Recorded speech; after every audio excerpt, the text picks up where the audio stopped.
If you have ever checked your credit scores across different platforms, you probably noticed they do not match. Your Equifax credit score can often look different from scores provided by Experian or TransUnion, and seeing different numbers can feel confusing.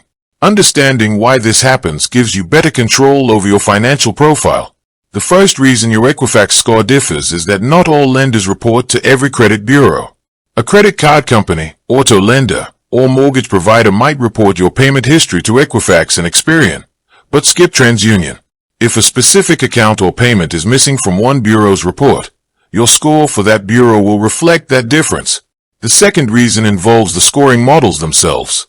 Credit bureaus use different scoring formulas to calculate your creditworthiness.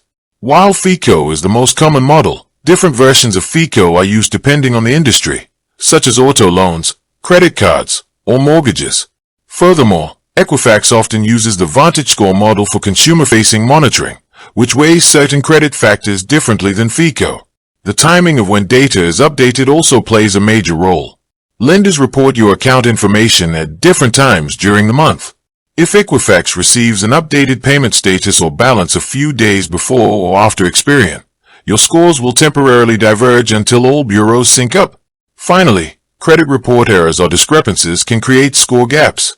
A mistake, outdated address, or disputed item on your Equifax report will drag down or boost that specific score compared to your other reports. Regularly checking your Equifax credit report helps you spot and dispute these errors quickly. With that being said, thank you for watching. For more finance videos, kindly check my page. Please like, share, comment and subscribe to my channel. Thank you.